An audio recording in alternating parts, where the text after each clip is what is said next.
manage those exposures. Talking of internal controls, we have the expert. So without taking much time, allow me to welcome Aisha Masrui for the discussion today. Aisha, if you're there, welcome.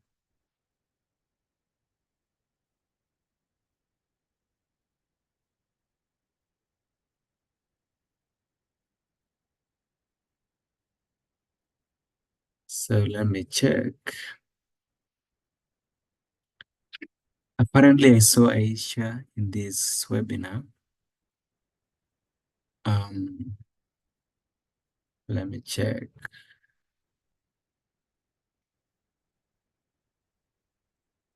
Yeah, so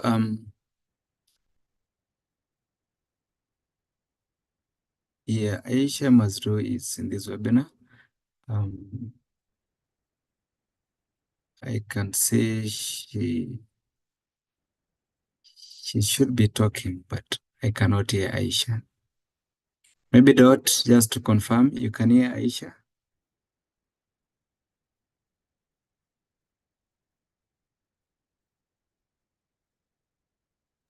Sorry, Eliaza, I can't hear her, but let me reach out to her. Okay, yeah, so because she's unmuted, yeah, just reach out to Aisha. But just to proceed with the discussion, so we are talking of internal controls. And I remember last week we talked about risk. We talked about risk management, and part of that is bringing in the internal controls. Of interest is the internal controls. Yeah, Aisha, you can hear me? Yeah, so it happens. I know technology at times. Yes, it happens. So there was a time I was a keynote speaker, and I didn't realize that I was using a different speaker, and I kept on trying to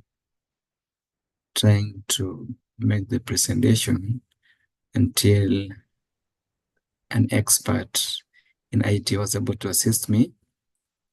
Yeah, so talking of, as I mentioned, talking of Red Cross, for those who know Red Cross, it's a global humanitarian organization that operates under the umbrella of International Red Cross and Red Crescent movement. So of importance to Red Cross, as I mentioned, it focuses on disaster response, blood donation, health and safety training, and community services, trying to support the vulnerable population in food, shelter, and other essential services. So, and as I mentioned, Aisha Mazrui is the head of internal audit, risk and compliance, 12 years working with Red Cross. And that is really, I believe this has given Aisha Mazrui a wealth of experience, which today, during this webinar, we will have a feel of that wealth of experience. So let me check if Aisha is able to speak. Sorry for that technical itch, members. So Aisha ideally is, I think she's unmuted. Or maybe there's some technical itch. Maybe there's some technical itch. Allow some few minutes, members. Apologies for that, as we're trying to solve that. In the meantime, I will I'll just speak randomly, and you kindly unmute yourself and just say a word of hello to the members in this webinar. CPA Corey. CPA Corey, just unmute yourself and say a word of hello to these members. Good evening, guys. How are you? Fine, thank you, CPA. Yes, am I audible enough? Yes, I can hear you loud and clear, CPA. Okay, thank you. Just to appreciate your series of these webinars, I'm very much delighted to have participated in this webinar. And I look forward to more engagements and even to learn more about this topic, especially the internal controls part of it. Being an internal auditor, I think it will be very useful and relevant to all of us. Thank you and God bless you. Thank you. Thank you, CPA. Remember, I'm just speaking randomly as CPA Kwambai. Welcome, sir. And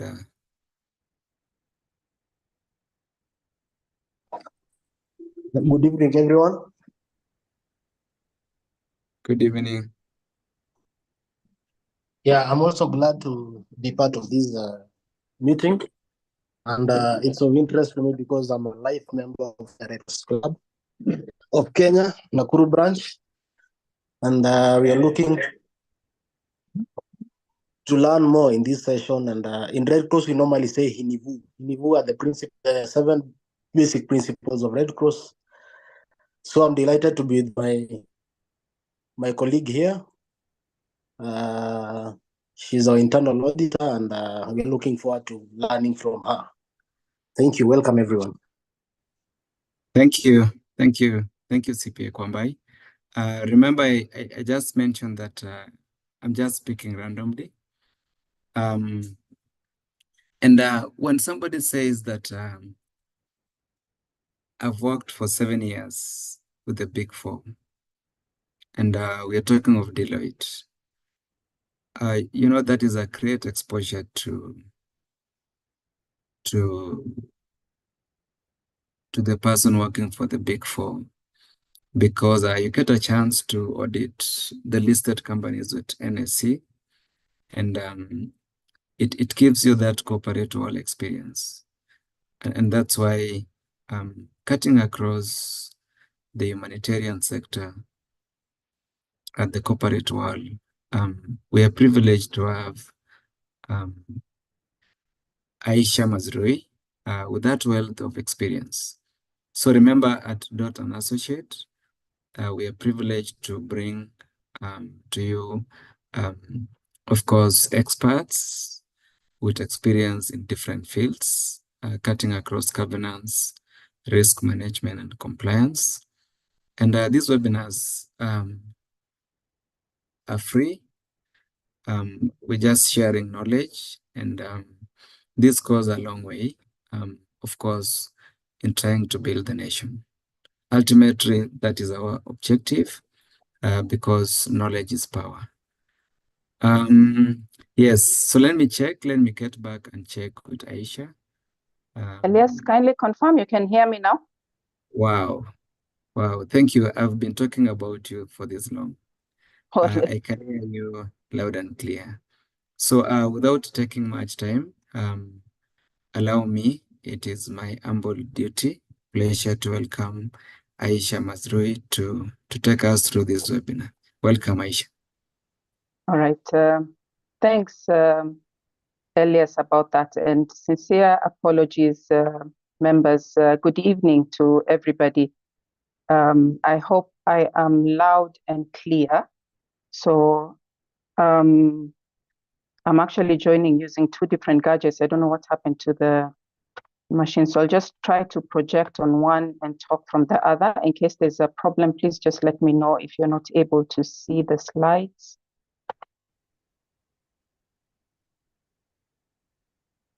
Yes. Elias, confirm Aisha, you can hear me?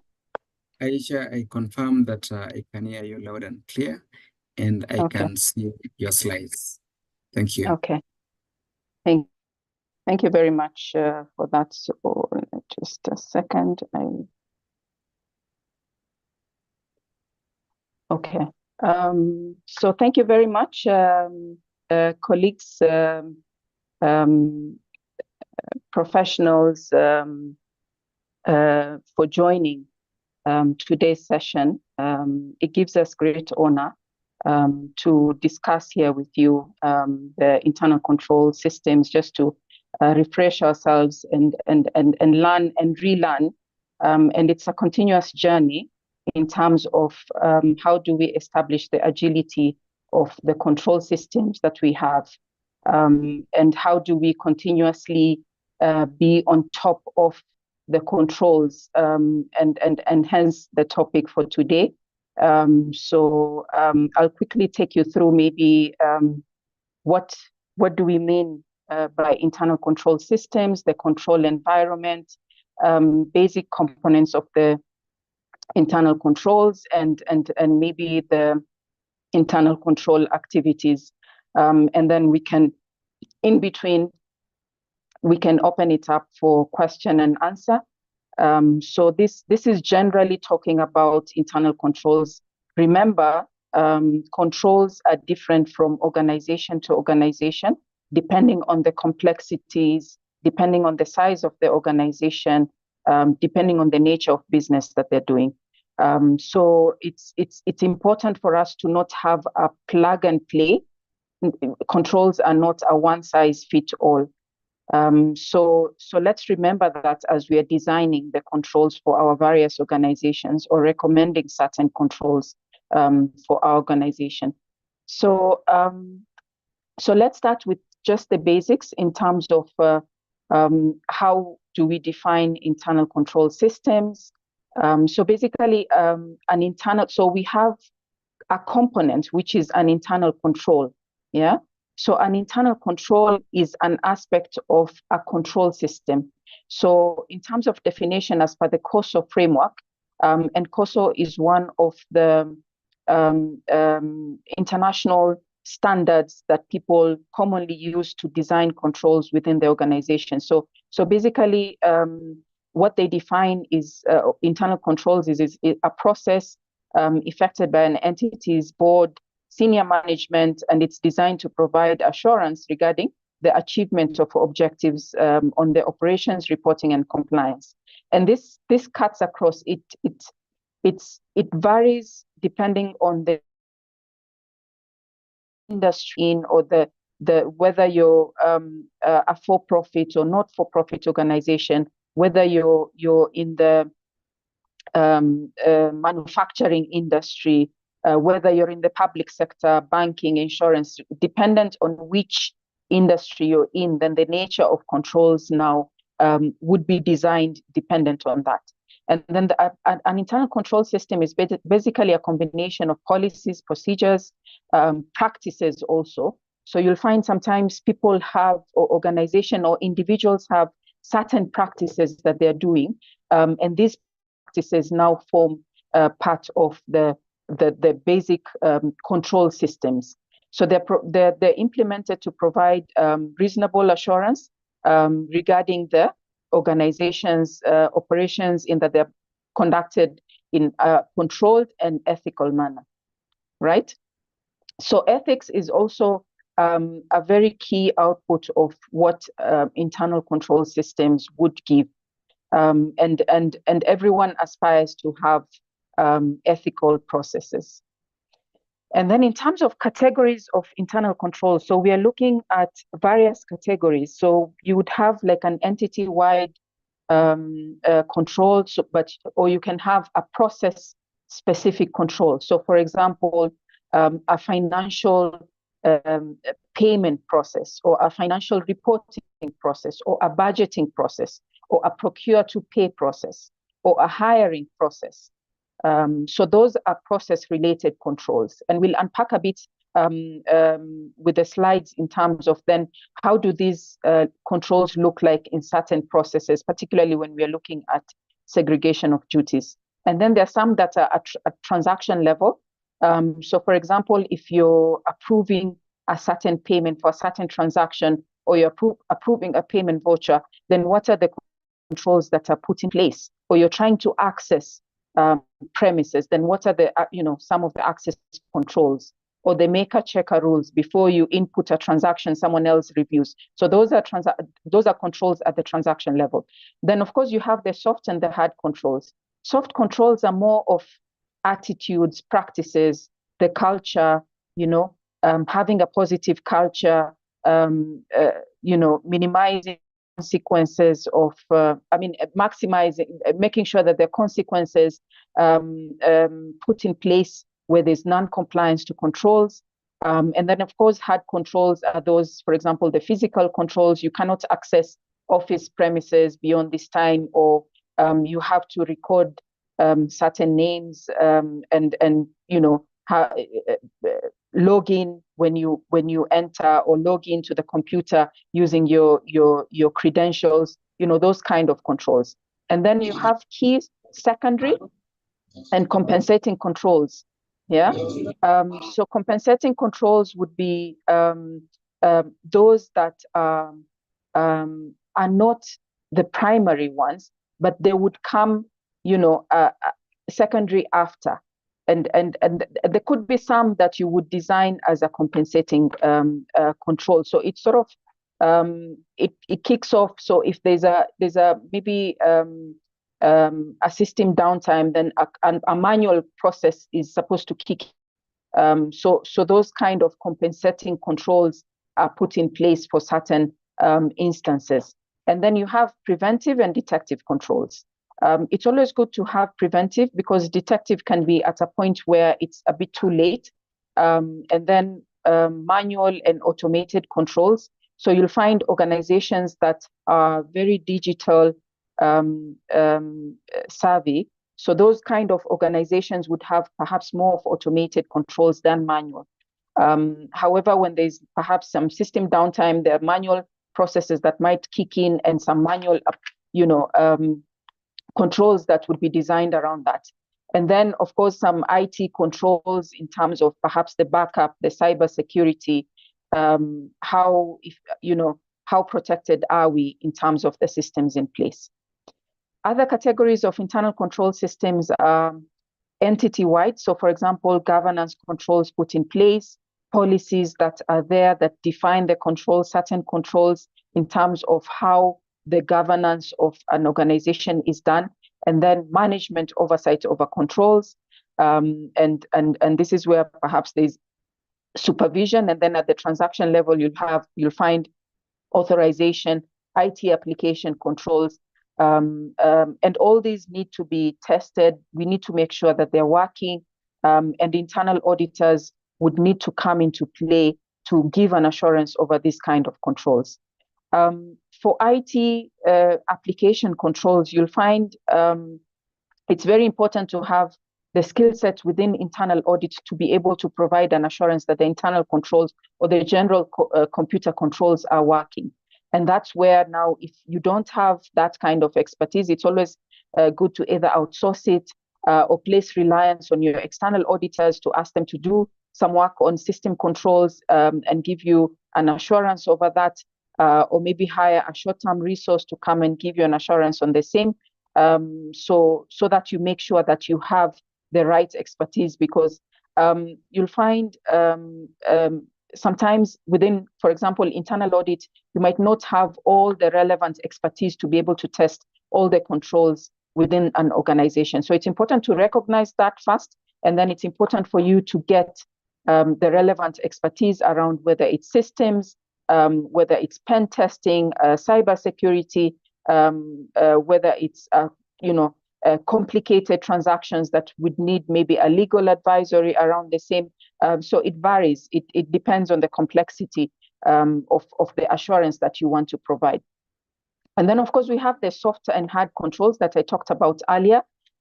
So softer controls are good. They're sort of like the glue that gels the harder controls together. So without the glue, things fall into play. So, the subjective nature, the practices, the culture, the tone at the top, management philosophy, and we'll unpack a bit in terms of the tone at the top. And then, of course, we're looking at the hard controls, the being objectives, the policies, the procedures, the SOPs, the guidelines, the guiding documents. All these are hard controls that people put in place or institutions put in place. And then we have preventive and detective controls. As I mentioned earlier, preventive controls are always better and are strongest, because it's always good to put a prevention before something happens, and then you're able to detect it. But a combination of preventive, detective, and corrective controls, a balance between these three are always good to have. So preventive is where you would be more proactive, and they're very deterrent to prevent irregularities and fraud and errors. So for example, segregation of duties, and we'll unpack that a bit later on in the presentation. What does that mean in the different functions that you'd be having? So this is where not one person has complete control to the very end. So it's important to make sure that you effect adequate segregation of duties. And as an auditor, when you're doing your checks, it's important to check whether there's adequate segregation of duties, particularly on high risk transactions or high risk processes and high risk areas. So segregation of duties is important, and it's a preventive control. Authorizations. So for example, before any payment is done, you'll have two signatories or three signatories where they would sign off on the paperwork. And before any payment is done, of course, the check would be supported with a supporting documentation. So that's a control in itself, that it's not just a check that is signed, but there's paperwork supporting that. And that paperwork is filed for future reference in terms of future audits and all that. So for any control, it's important to have it well documented, have it well understood, and have an evidence around the fact that it's in place. And then we have detective controls, and these are often they sort of discover an error after it has happened. So it needs to be done on a timely manner. So this is where you have like exception reports, or you pick an issue from a reconciliation. So for example, a bank reconciliation, which is a key control, particularly detective, where any transactions that might be picked that were not in the cash book would be highlighted in that case.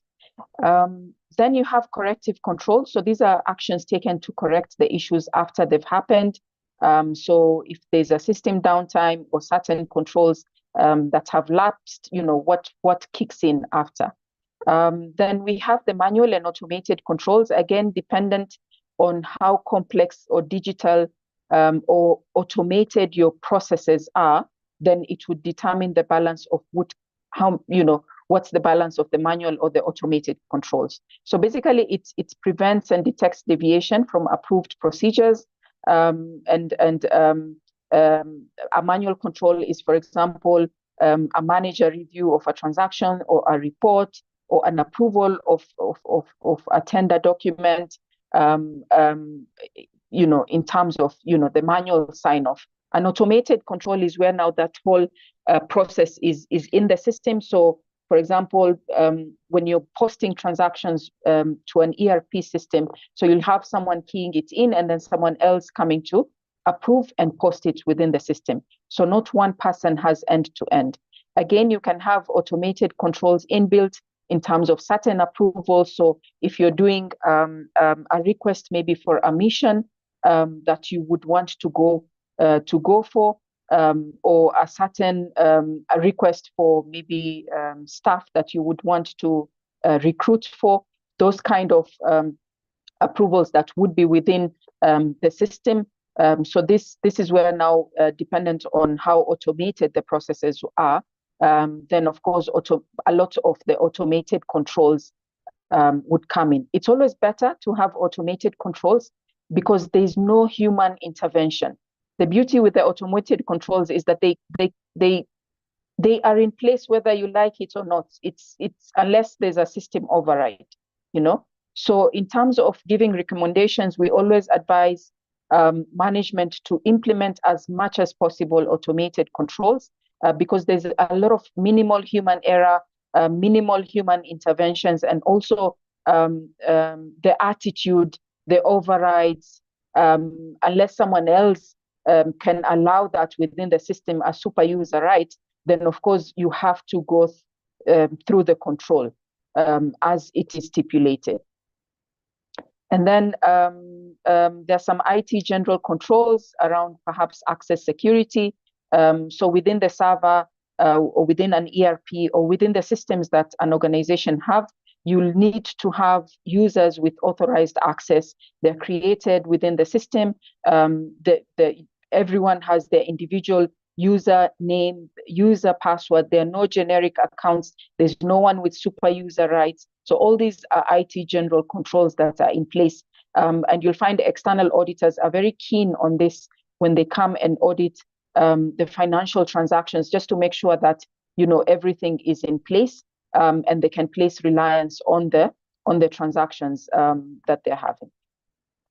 Then we have the application controls, again, also in terms of the ICT, in terms of technical process level or related to a particular application. So an organization could have different, maybe IT applications that you have. So what are some of the input controls or processing controls, or what are some of the output controls in terms of what the application churns out?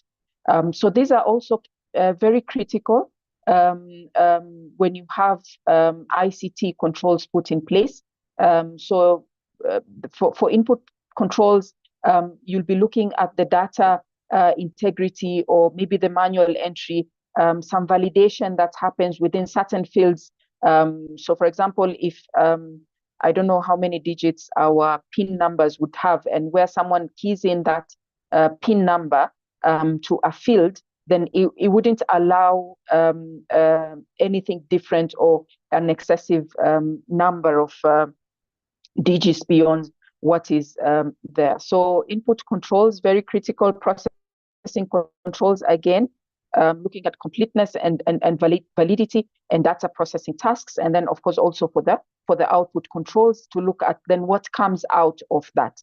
And one of the aspects that systems auditor look at when looking at these application controls or the general controls are issues to do with are the transactions logged, are the changes logged? Can we have a look at the log? Who has the super user rights? When do they utilize that? Do they make any changes in the system? What changes have been done? Have these changes been authorized? So all these are part of system controls that are put in place.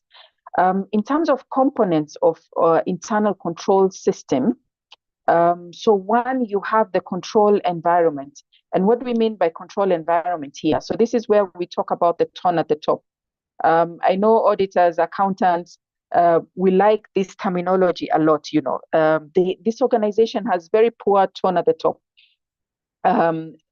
So it's very critical to have the appropriate tone at the top, because it sets the internal controls. It's sort of it's also as I mentioned earlier, it's actually the softer aspects. It's the glue, and they say that the fish rot from the head.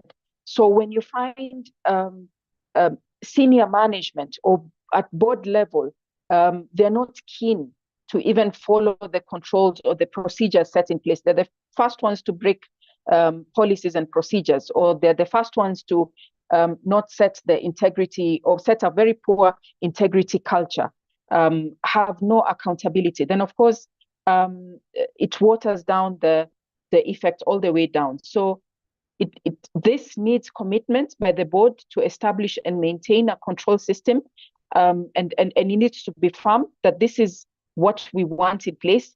Even in our various houses, there are certain rules and tones from the parents to the kids in terms of what is the expectation. So this is where it's very, very important to have this set, because it might water down the design, the procedures, the guidelines, and all that is put in place. Then a risk assessment is important to be done to see then how risks should be managed, what control systems should be, or control processes, control activities should be put in place towards mitigating certain risks in place. So it's very important to make sure that when you're designing the control, you're designing it against a risk in mind.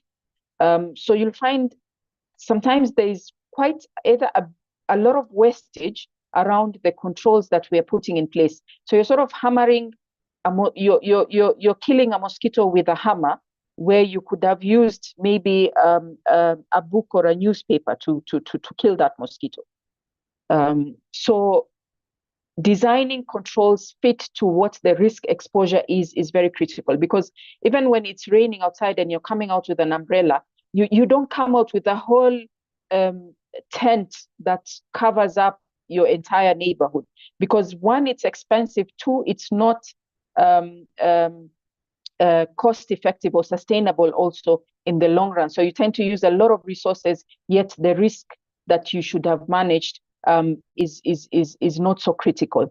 Again, the flip side of it is where now we have a risk exposure, but the controls you're putting in place are not adequate.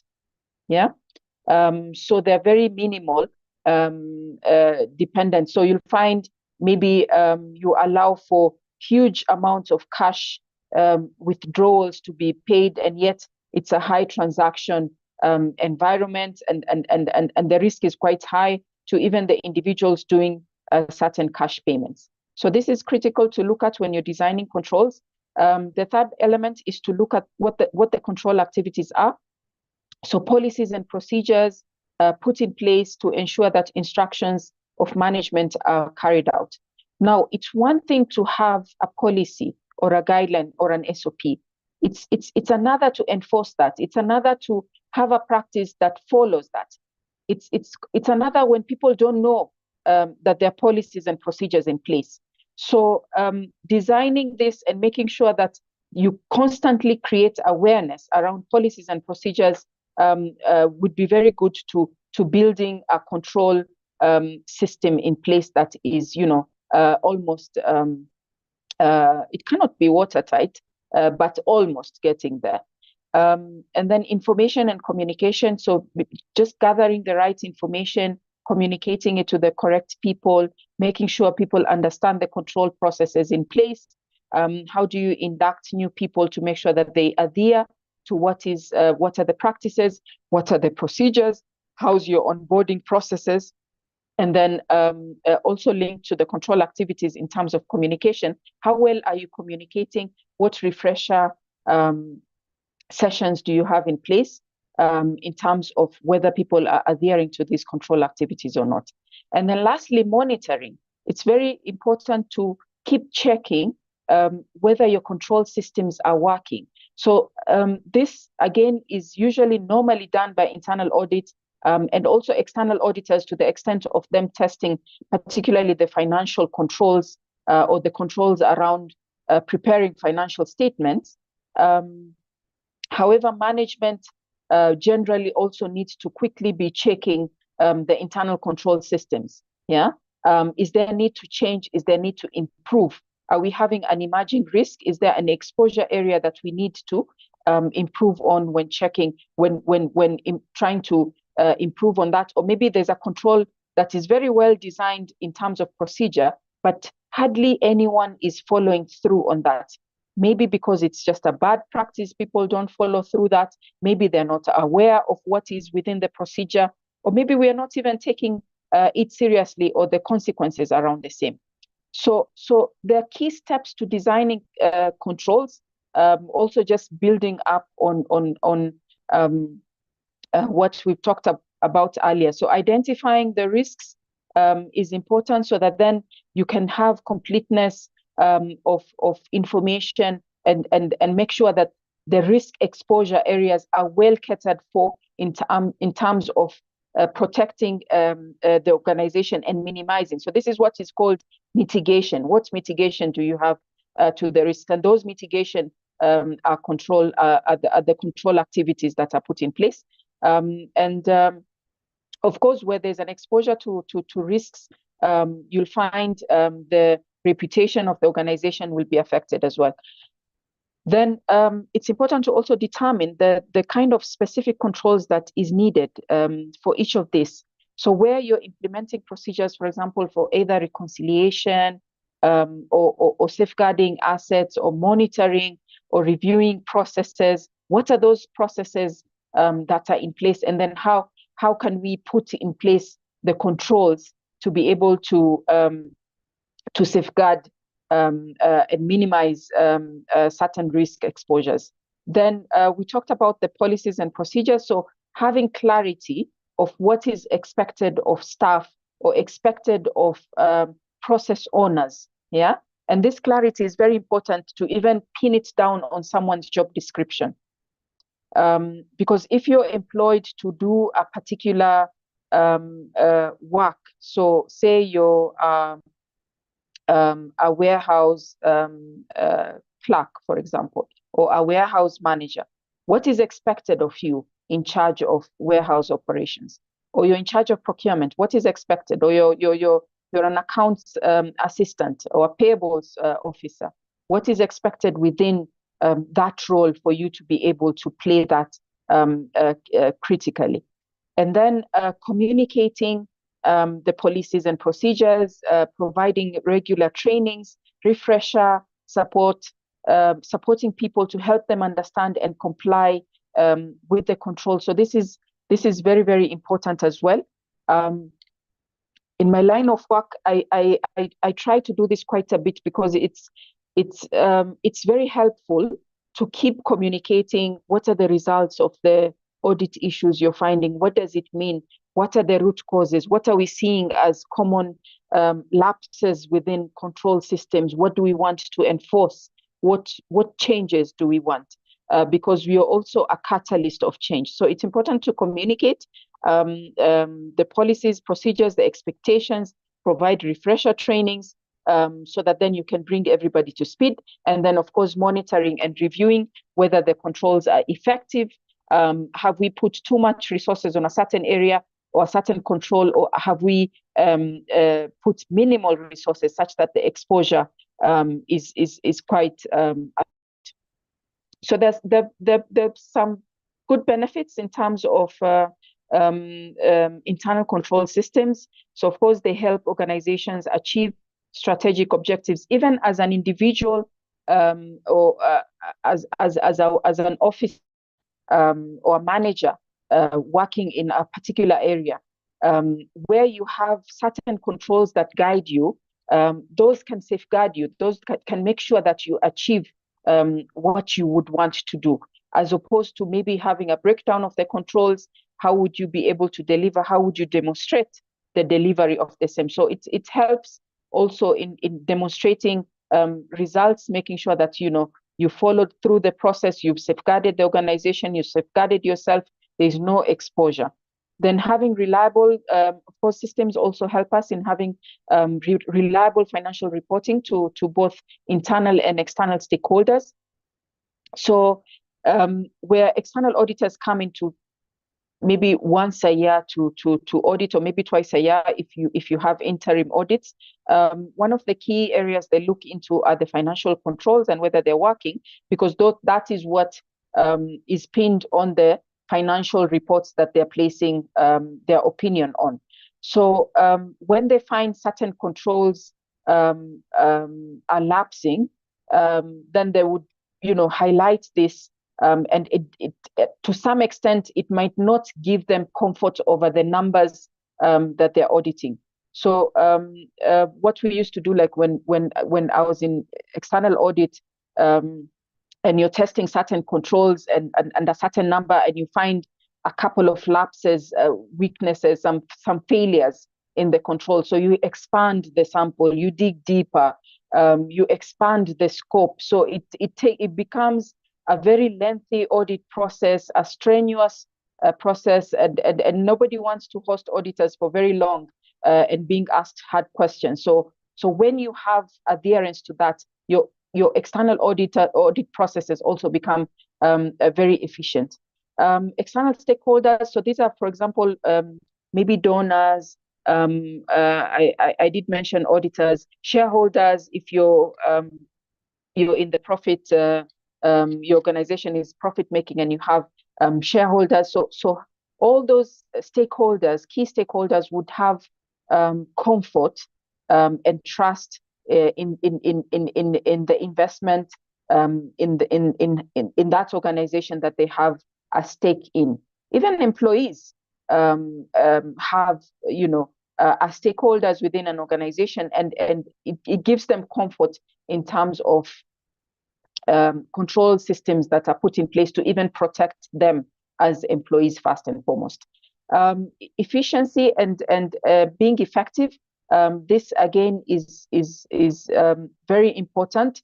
So you can imagine within the humanitarian space, being able to respond very fast to disasters, being able to procure items very fast to deliver to the beneficiaries, being able to do cash transfers, being able to give food and non-food items to affected people. So all these efficiencies have certain control systems put in place to manage that and make sure that efficiency comes about. Yeah.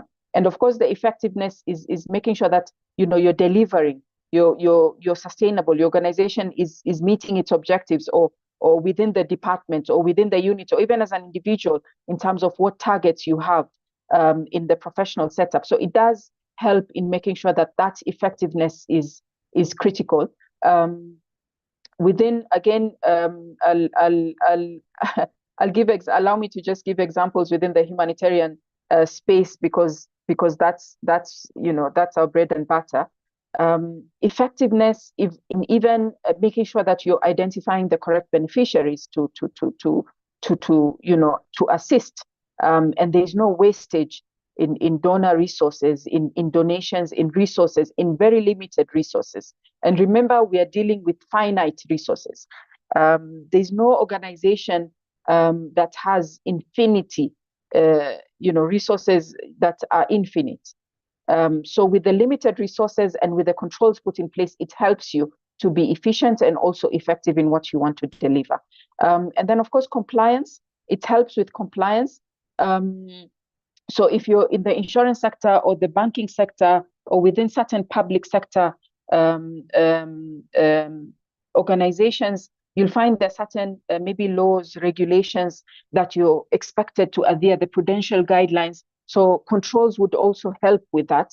And then finally, safeguarding assets, I think, are critical components. And asset here is broad. It doesn't mean like, furniture, fittings, computers. It's cash, it's people, it's different. It's your IT infrastructure, it's the software, it's the data that you're managing. All that needs to be safeguarded, and controls help in that. So of course, there are certain characteristics towards effective control systems, and these are some of the dipsticks that you can use to just make sure that you're not hammering a mosquito with a hammer, or exposing yourself, having put very few controls. So the timely identification of potential deviations, control systems would help you, so that then there are less costly exposures around the same. So it's controls also need to be implemented at minimum cost with the fewest undesirable side effects. So of course, when you're putting in place too much controls, Baka, it disturbs people. It annoys people with, and it causes non-compliance on the same, because it's too rigid, too bureaucratic, and too costly. So all these things need to be considered, so that then you make sure that you're managing or designing controls that are fit to the risk in mind. Accountability. So of course, this helps even people, staff meet their assigned responsibilities, as I mentioned. So where it's expected of an individual playing a certain role, this is what is expected. The role clarity is there, and the controls are embedded within that role clarity, so that then you're working within boundaries. And boundaries are very important. Even in the country, there are certain boundaries, certain controls. The Constitution, is there to sort of provide an overarching policy framework to citizens of the country, and of course the police then would be there to make sure that is adhered to. So they check on the compliance on the same. So the effective placement, also looking at where where do you place the control, and where measurement is convenient, and time is left for corrective action, so that then it's not too late when there is a flaw, but where whenever there's a breakdown somewhere, then of course some corrective action can come into play. And then controls also need to be designed,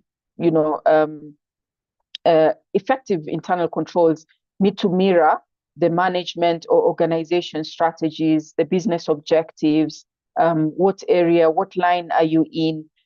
So all these need to come into play. So the main objectives of internal controls are on authorization, making sure that maybe before someone authorizes or passes an entry or transaction, there's a dual, a maker checker role, a dual role where someone else comes and authorizes.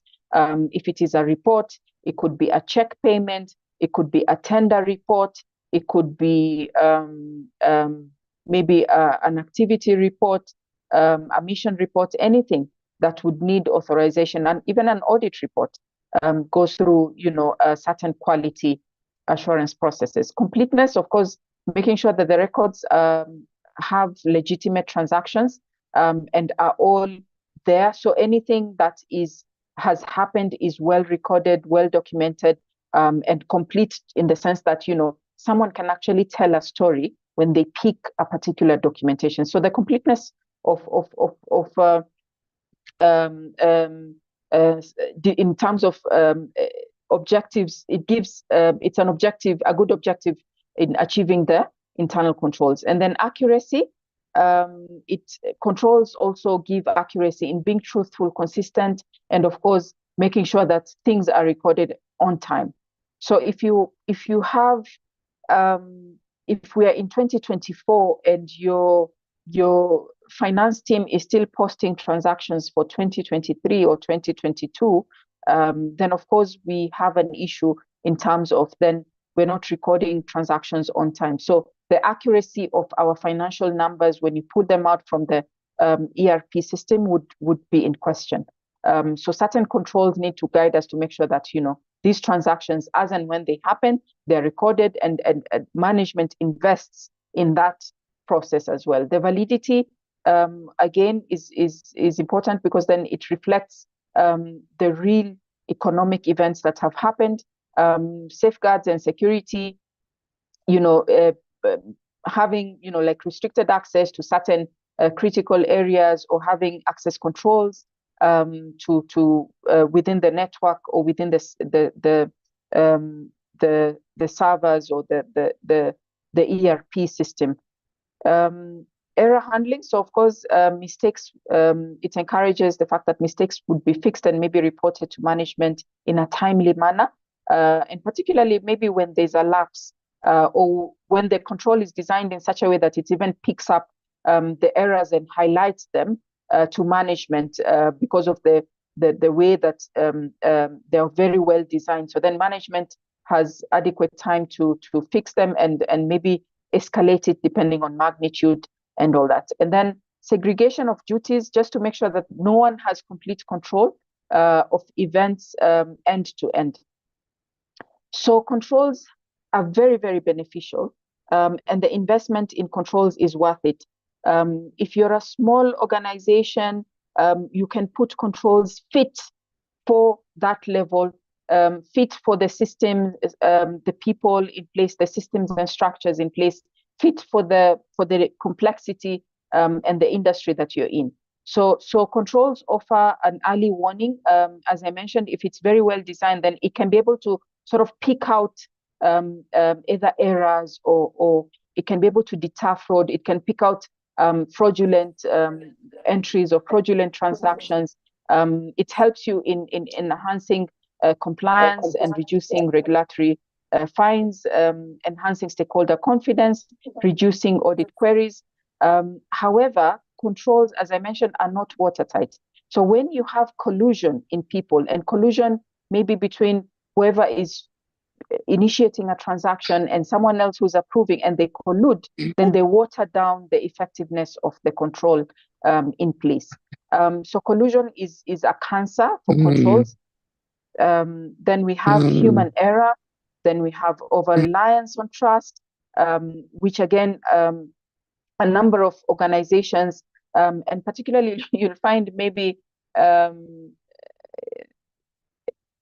smaller organizations that have organically grown, sometimes are not putting in place the right controls due to just reliance on the trust of the people that were there from before, who started the organization.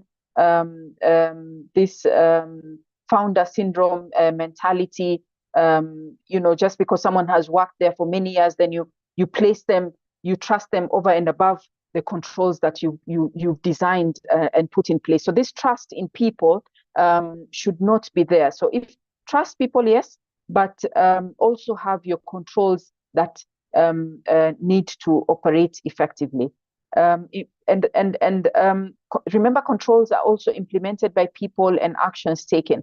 So that's why we encourage a lot in terms of having automated controls and making sure that there's no override around those kind of controls. And if there's an override, then the system should be able to pick it up promptly, so that then the right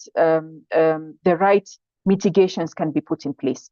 Again, I mentioned controls don't give you absolute assurance. Again, don't sit back and say, oh, I've already designed controls and you just, it's laid back approach. You need to test them. Are they working? You need to test them. Are they mitigating the risks? You need to test them. Are people adhering to the controls? Are they operating effectively? Yeah. So it's not just about a design issue, but the fact that it is consistently applied is also equally important. So you'll have very nice policies on paper, but if nobody follows them, then they're just good on paper. Then it doesn't give you protection around the control environment or the control systems in place. So again, at the beginning, I mentioned let's not have a plug and play mentality. So if it's not adaptable, or if it's poorly designed, then of course that control won't work. Yeah. So we are in different organizations. Yeah. A control in my organization might not be the same one as a control in another organization that might be perhaps smaller or less or more sophisticated or complex and all that. So when we plug and play, maybe pick certain controls in a certain organization and then come and try and implement them, that won't work. It needs to be, fit for purpose. So it's like a glove. It needs to fit within your hand and protect your hand adequately. Yeah. So that then you're not wasting resources in designing controls that are not adaptable. And remember, controls should also be very flexible to mine. Who's responsible for implementing internal control systems? So there are different parties. So this is where if you can recall, the lines of defense, the first line, the second line, the third line, which is where internal auditors, external auditors, second line where you have risk management function, managers who are supervising the first line, and maybe the controls, the policies and procedures, which are the first lines, and the people who are implementing the policies and procedures. So the board, of course, is critical in setting the control environment, the tone at the top. Senior management also needs to oversee the establishment and assessment of controls. Management is responsible also for assessing this within their jurisdiction and different players can do this. Risk management can also do this in terms of providing an assessment around the same. And internal audits can also, within varying degrees, and also external audits, both internal and external auditors can provide varying degrees of assurance on checking the design and the effectiveness of the control processes. Remember, the design is where the procedure is mitigating, or the process, or the way you've designed it, the key control you've designed it is mitigating the risk appropriately. And effectiveness is that it's consistently being applied. In terms of the control framework, so these are methodologies, guidelines, principles that are there to implement an effective systems. I think I've talked about this. There are various control frameworks that you can look into, a lot of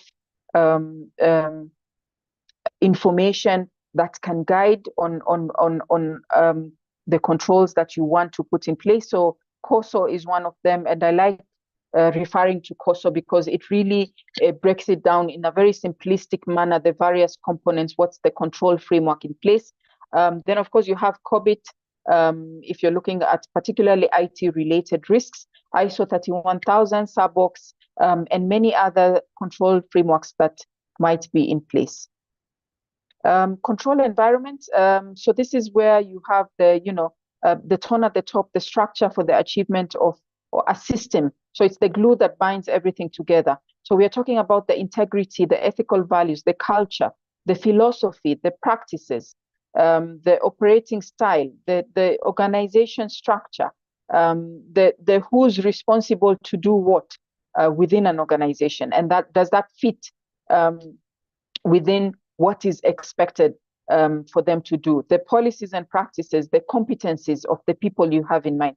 All these are facets of control environment, and they cannot be overemphasized, because then this is the thing that holds everything together. So it's very important to have that appropriately, and then just to define certain control activities in place. So when you're looking at segregation of duties, different people to initiate, someone else to approve, who has access to that, who needs to have access to certain information, and then of course the recording of these transactions or processes. Then access controls, authorizations, reconciliations, be it bank reconciliations, supplier reconciliations, whatever reconciliations, data reconciliations, beneficiary reconciliations between maybe what we are targeting to pay and who was identified, and of course the supervisory aspects, physical controls. This again is a control activity. Who has access to certain office spaces? How many keys do we have in place? What password control measures are put in place? So IT controls, the training aspects of it, audit, monitoring, and review. And segregation of duties, I know we're probably aware of this, but maybe just to refresh ourselves, is a concept of separating incompatible duties so that one person doesn't execute them, also from initiating to authorizing to record keeping to safeguarding. Examples of segregation of duties are on purchasing. So for example, the requesting employee does the request for the goods or services, then someone else approves that purchase request, then a different team is involved in the receiving and inspecting of the items that have been procured, and then finance can do the processing of the payments. Then selection, of course, not one around vendor management, and this segregation of duties are very simple. I mean, easier controls to put in place, particularly for smaller organization, where you have a number of employees that can do different tasks in mind. Yeah. So where one team selects and evaluates the vendors, a separate team handles vendor contract negotiations, managers approve the contracts, and then vendor performance review by the users. I've seen a question around control activities. So this is where the rubber meets the road. This is how, the specific at the transaction level, how the control activities should be, so around segregation, around is someone doing and then someone else approving. So in terms of I'm talking about them generally in terms of the generic nature of them. However, they would vary based on the specific complexities of the organizations in mind. So an example of an access control would be maybe people having swiping access or keys to the office or keys to the server room, restricted access in terms of keys to the server room. So those are control activities that you'd put in place. And IT controls, I think I'd mentioned those, making sure that there are logs to these transactions, making sure that there's a maker checker, someone else initiates and someone else approves the transactions within the system. We don't have super user rights where someone can just override everything and give everybody controls around the same. And yes, you can outsource internal audit function. There are different organizations that do that. I don't know, maybe Dorothy can talk about the Dorte&Associates, but there are, I know all the big four audit firms have do outsourcing services for clients, and there are certain consultancy firms that also have outsourced audit services. And of course, if you don't have that in-house, it's always good to, yes, have that outsourced. If you don't have a systems auditor, always good to outsource that or get an assurance, even if it's once or twice a year from your external auditors, so that then it can help you in just giving an assurance over whether your controls are well designed. In terms of vendor management, examples of segregation of duties. So this is where now from the selection, maybe a different team would select and evaluate the vendors. Another one would be responsible for contract negotiation. Contract approvals would be done separately. And then, of course, the vendor performance can be done by the users at hand, so that then these different people coming into play, each of them would be building on, and it's not one person who has an end-to-end view over what should happen. Again, cash handling. Of course, we do minimize cash. We should minimize cash transactions as much as possible, but dependent on the nature of the organizations that we are at, or maybe the controls that are put in place, because now you have organizations that can do M-Pesa payments directly to employees in terms of certain allowances. You can do direct bank payments. You can write checks. So all these are encouraged. However, for cash handling, if that is necessary for certain industries, maybe it's a shop outlet or a supermarket. So the collecting process where different employees can collect cash from customers, and then a different team can be recording that, how much has been collected, so to speak, who can go and deposit, and then now someone else to come and do the overall reconciliation in terms of reconciling the cash to the bank statements. And then for inventory, so this is where stock, so employees place orders for inventory items, a different team would be receiving and recording, and a different one would be managing that, maybe the warehouse personnel, and then regular stock checks would be done again by a different team. Internal audit also does different inventory counts as well.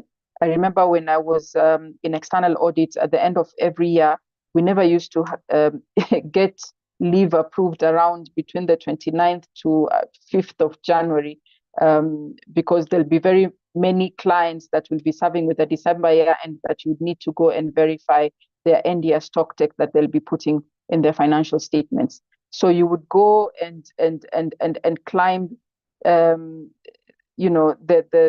large tanks of oil to put the, with the dipsticks to verify what's the quantity, or maybe a production area. So you'd count how much,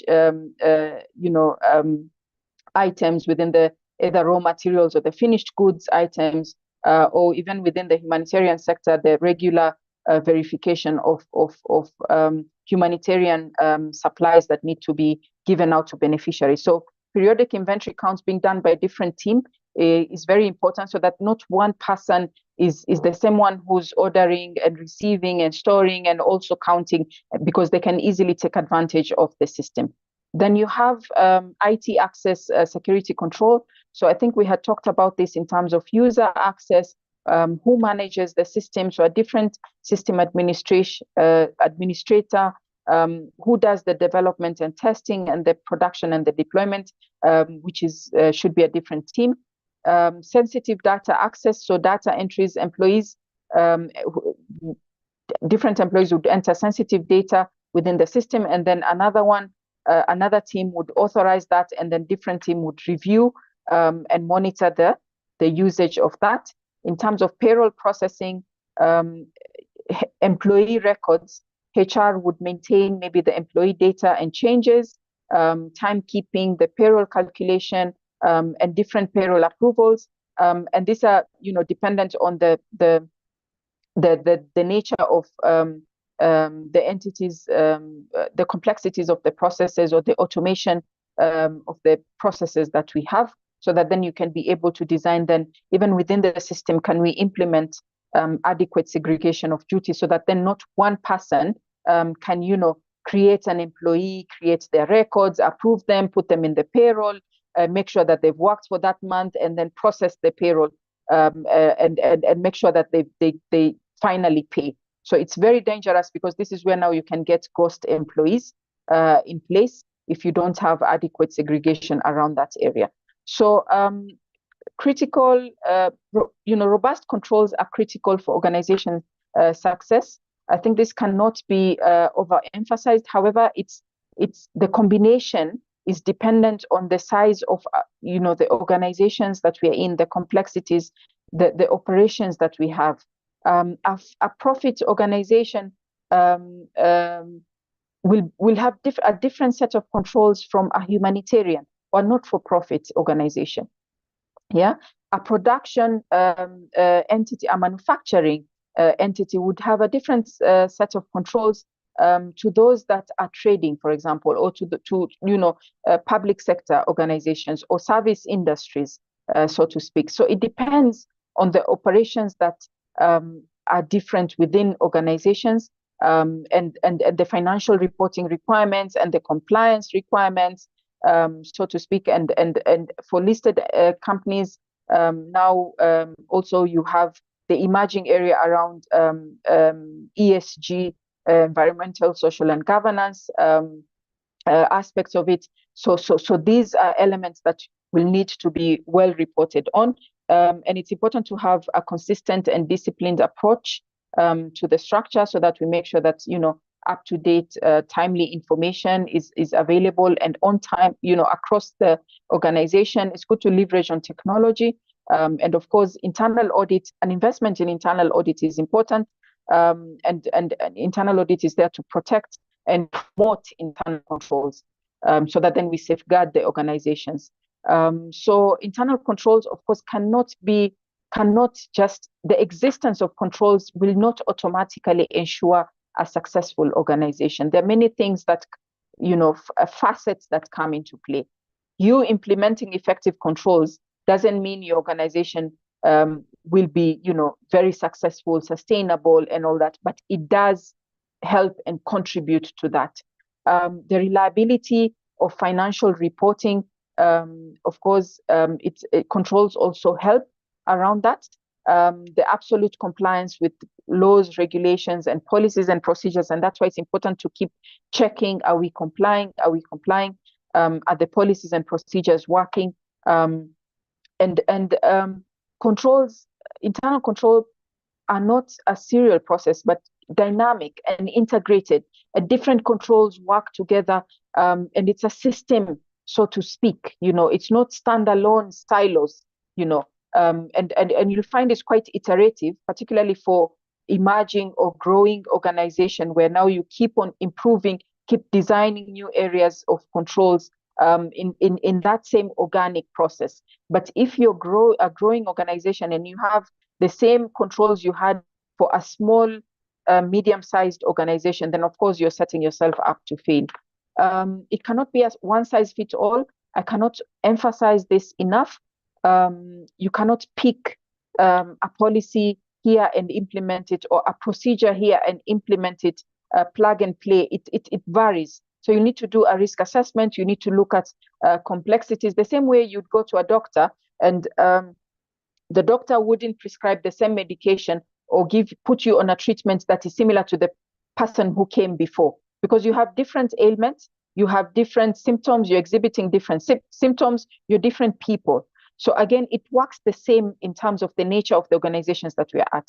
And then collusion, as I mentioned, collusion, override, poor tone at the top. I think for me, these are the cancers of controls. No amount of controls well designed can protect you from collusion. When people want to collude, you're done. However, the controls perhaps can deter that collusion to a large extent as much as possible. Minimize the override as much as possible. But where you have poor tone at the top, it doesn't matter how well designed your controls are. There's no glue that holds everything together. Things just fall into place. So I think I've come to the end of the presentation. Apologies, I think I went over time, so we can open it up, Elias or Dorothy, to maybe any questions. Let me see if there are any questions in the chat, or if anyone has any questions. Yes, so thank you, Masri. That was a powerful presentation. I saw there's a question from so there's a question from Leonard Langat. So good presentation. So Langat says that, is it advisable to outsource internal audit function? Maybe you can kindly take that. Okay. Advisable, it's always good to have an in-house internal audit function where you're able to invest, and it can even be maybe 1 or 2 people, and then maybe also be supported but with interns and what have you, and systems that can help you. So for example, now you have very sophisticated technologies around continuous auditing, AI, where you can run scripts within the systems to be able to give you exceptions, and then you just monitor the exceptions. So where you're largely automated and can run those, then you can have the minimal function. But where you have resource challenges, then of course, yes, and there's no goodwill or maybe support to have an internal audit function, or maybe the instruments or the governance aspects, because remember, internal audit also needs to be independent and report independently to the board. So where that is not there, then of course outsourcing that maybe might also be helpful, because then they'll be very frustrated in terms of then where do they take the issues. It's okay, Elias, if I can run through the questions. Thoughts of having internal audit and risk under one department. Of course, the focus of internal audit and risk management, in as much as they're both there to protect the organization, the similarity in terms of the focus of risk. However, there are nuances and differences around the same. We used to have internal audit and risk in one unit a couple of years back, and then we realized the risk management or enterprise risk management wasn't growing as we should. So we separated that, and it has been very helpful, because then now you have a complete additional second line of defense that makes your life very easy, because it becomes very difficult to be an auditor. Then you cannot evaluate that risk management system, so to speak, or come and say, oh, it's not working, when you're the one who's also managing the risk unit. So as much as possible, separate that, where if resources allow, and also advocate for that, because then you're building up on your second line and your third line of defense, which would be very important for the organization. Just trying to rush through the questions to make sure that maybe we've covered all. A lot of information on internal controls. Yeah, maybe and maybe next time we can pick a particular area and do a deep dive on it. Because I remember when I was discussing with Dorothy on the topic, I'm like, it sounded too broad. What would be the focus around the same? But we thought let's start with basics, and then now depending on maybe the interest, we can dig deeper on certain facets of it. Yeah. Apologies if the information is a bit too much. When you have a set of controls in a process, what factors would you consider in determining which are the key controls? I'm not sure I'm getting the question here. Factors to consider to determine which are key controls. So of course, this controls are designed with a risk assessment in mind. So key controls would be there to mitigate key risks, at a basic level. So I don't know if that's what is meant within the question. So where there are certain key risks, what are the key controls put in place? Or if you look at it differently, where now if you don't have certain key controls, then you have exposure, so to speak, around certain areas. So the risk assessment is critical to determine, what key controls would need to be put in place. What critical data would you have? What critical systems would you have? And then what are the key controls around that would protect that? Then how do you develop a risk control self-assessment toolkit for process owners? And this is good. I know I usually do this, especially where I'm not, because internal audit would sample, is risk-based. So you'd pick certain areas where you'd want to audit. So these other areas that within the audit universe, then how do you just place a reliance? So we used to have like internal control questionnaires, where we would send them to maybe the different units for them to be able to do that. How you would develop this, there's quite a bit of information online. So this depends on the nature of the organization that you're in.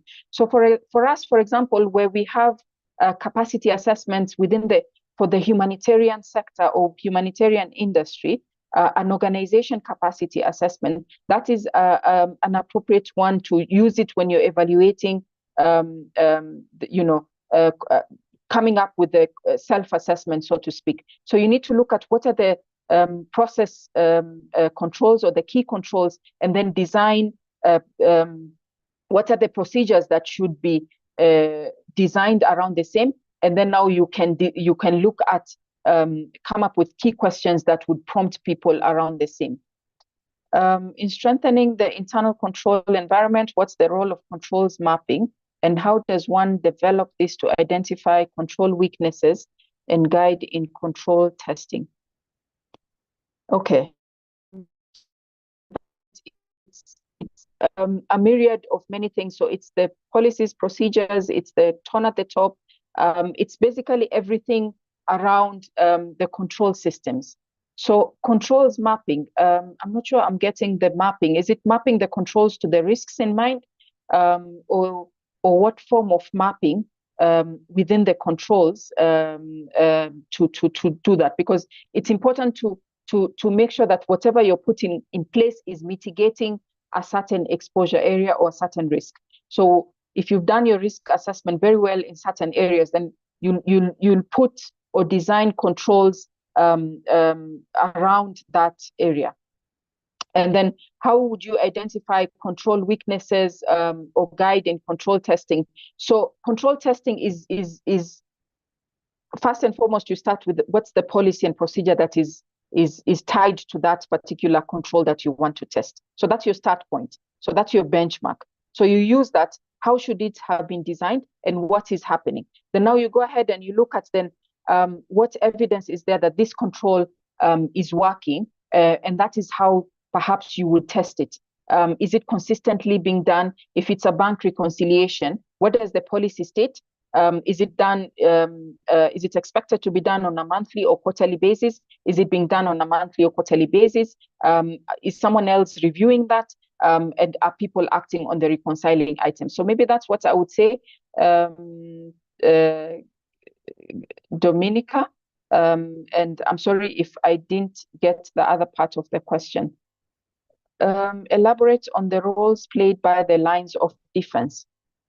Okay, so there are 3 lines of defense within the organization. If you can Google the traditional 3 lines of defense, I know there's a bit of discussion on going around whether there should be 3 and how they should be played.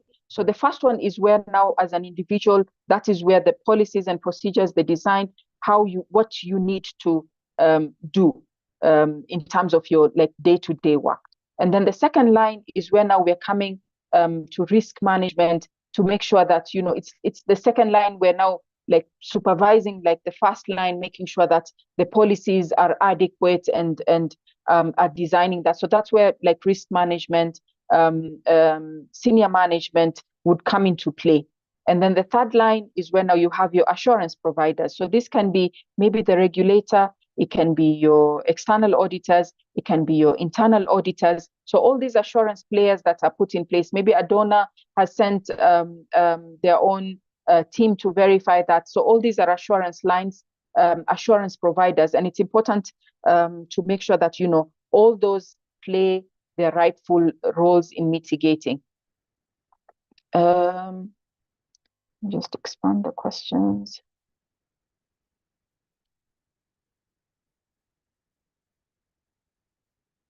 Okay, re-explain internal control activities one by one. Oh dear. Okay, as I mentioned, that the activities you can only explain them in the context of organizations or industries or certain processes that are put in place. So I've talked about them generally, but perhaps we can try and unpack them in certain sessions in terms of then what do we mean when we're talking about maybe segregation or certain IT controls. What do we mean by this?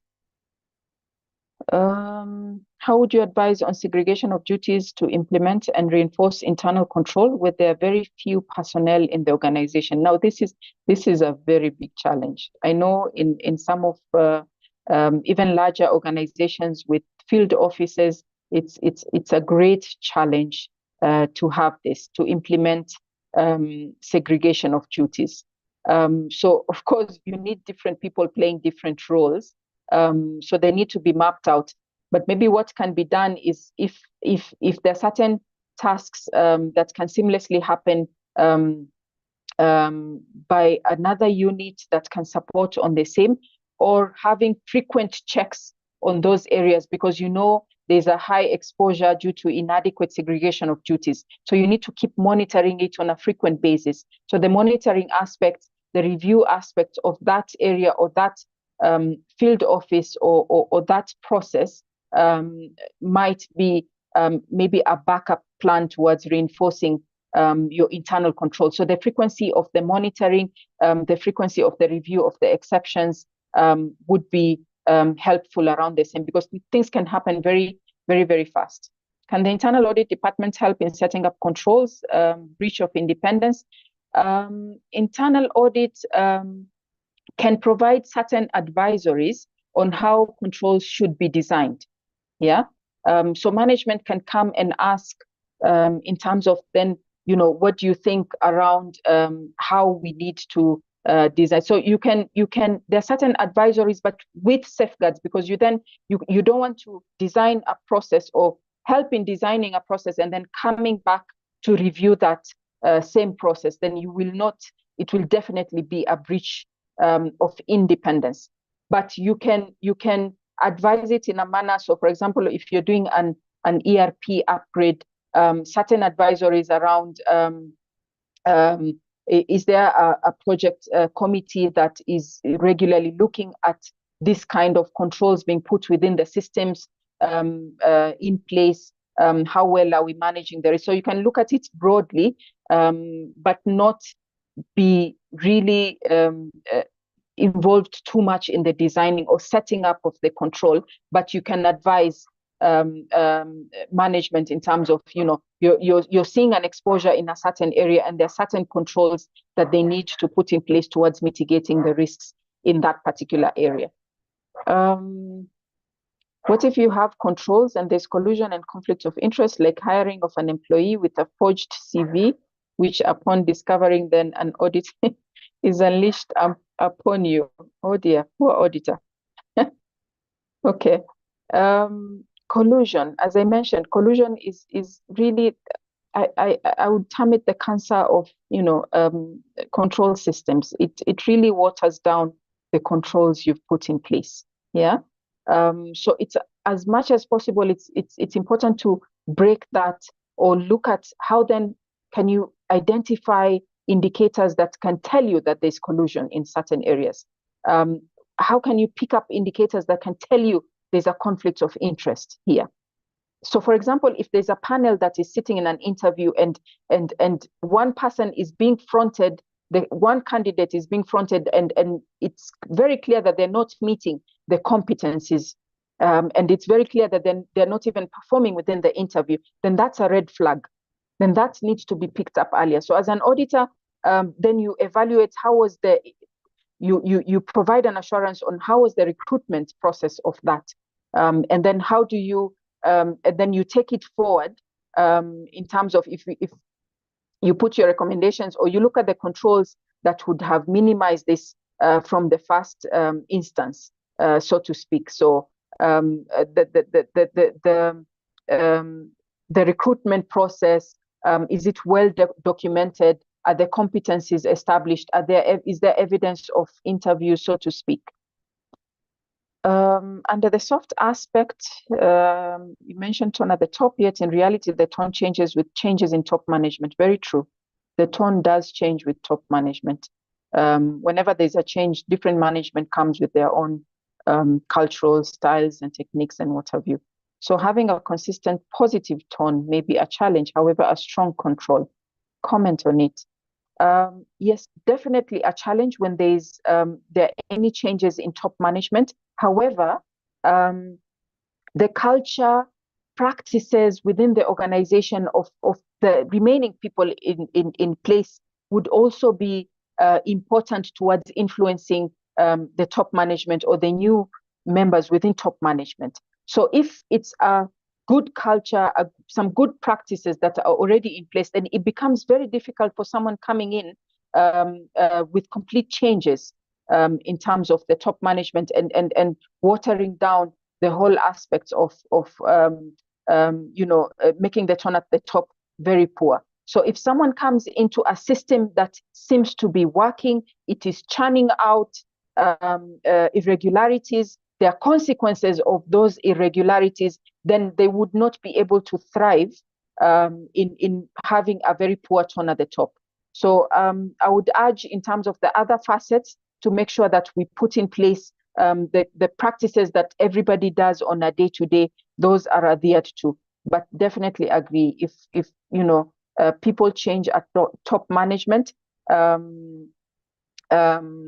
but can you influence the top management? Can you make sure that you get the right people in place? Can you make sure that you get, if you're responsible for maybe co-opting audit committee members or that process, because that's a lifeline also for internal auditors in reporting around poor tone at the top, so having an influence on the people that are at top management and just attracting the right people, I think that's critical. Okay. Comment about the risk of perception that there's a risk transfer in outsourcing as a control. Okay. Definitely outsourcing comes with certain risks, yeah?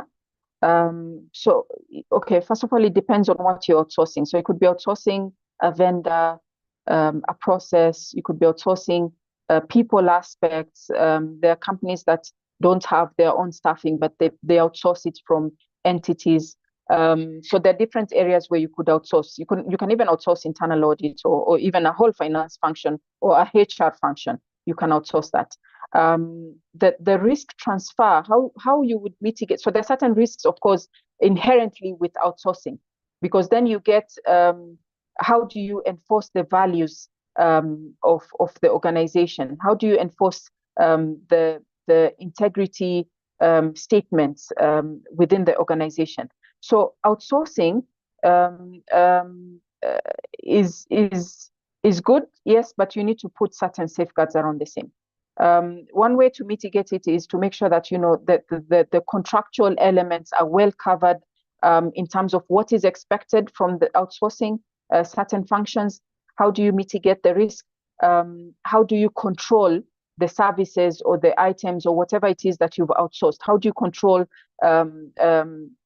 the elements? So the quality control aspects, that needs to be embedded within the control.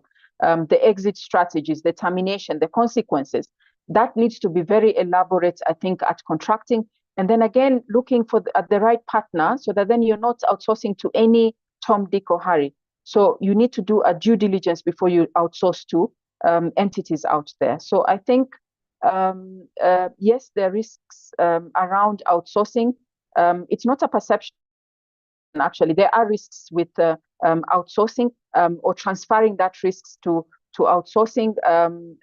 But I think it's the information is limited in terms of maybe what is being outsourced as the control. So I cannot build into the specificities of the question. But generally talking, if we're looking at outsourcing risks, they're there, and we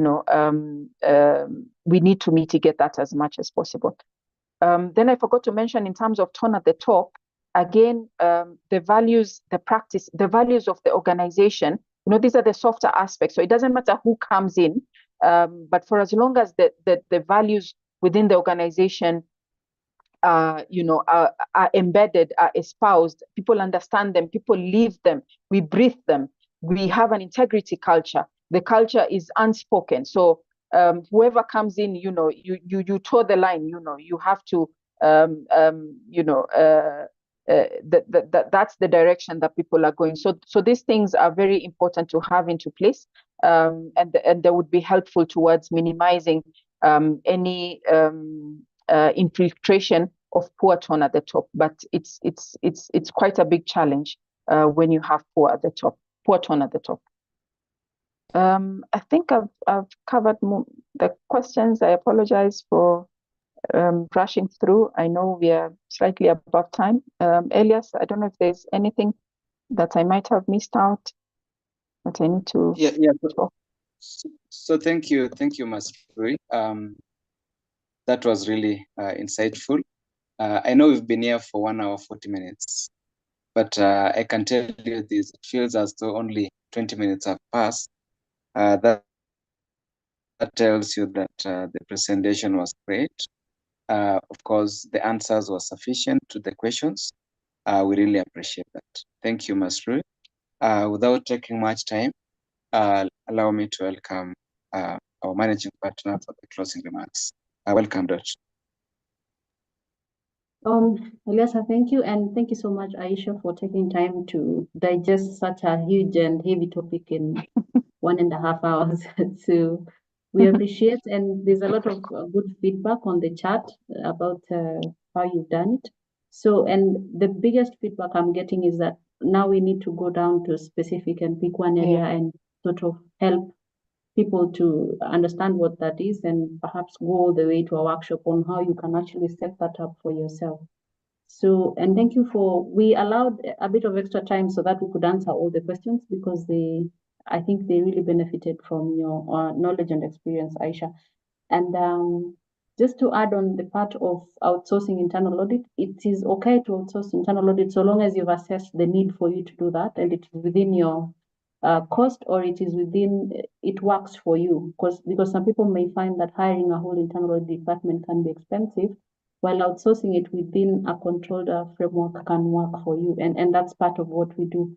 So I cannot thank Aisha any more than I have. I think and there are people even asking whether they can get your contact so that they can reach out to get more details from you. And I have shared your profile at LinkedIn so people can follow you there. And just to reiterate, this is what we do every month at Dorte&Associates. And in this first year, we're doing, in this season one, we're doing a bit of general introduction into the topics of GRC. So as we continue growing, we will keep doing them now at a detailed level so that we all understand and go together. So thank you all of us for signing in and staying on. I know it's a bit of, we've gone a bit over and it's getting late.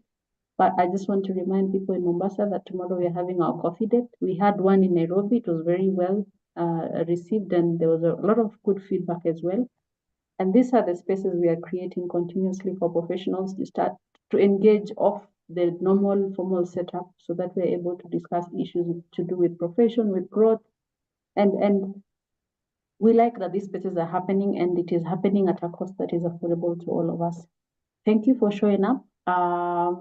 We do this every month, every last Thursday of the month. Then we have the experts conversations where we just do general discourses where everybody joins in and people share their thoughts and opinions on specific topics. Then we have this monthly knowledge sharing sessions where we get an expert in a specific field and they take us through the topic in general. So asanteni sana.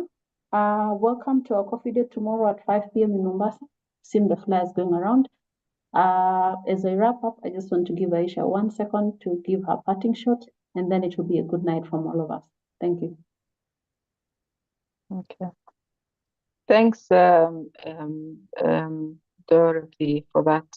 Appreciate the forum to come and talk to colleagues, fellow colleagues, maybe facing similar challenges that we are facing.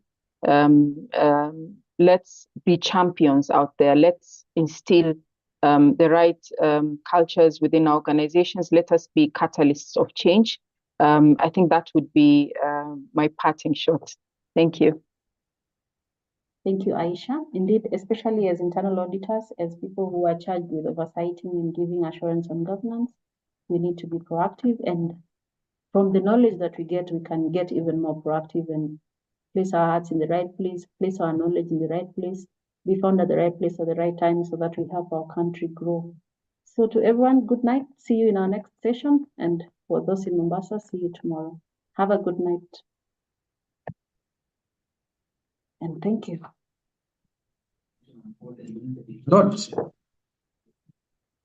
can you remain behind? This is Daktari.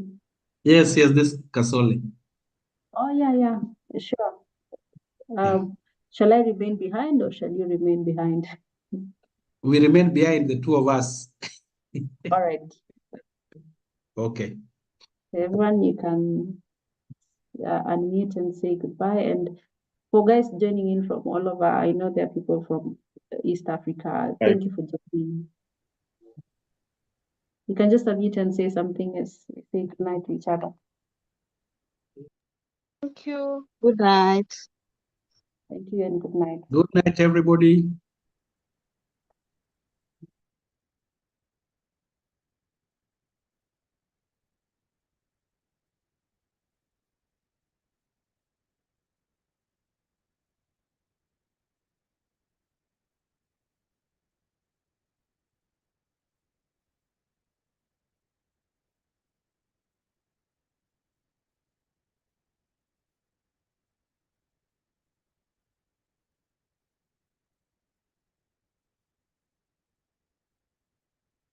Yes. Mm-hmm. You can put in.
guys are not leaving, yeah?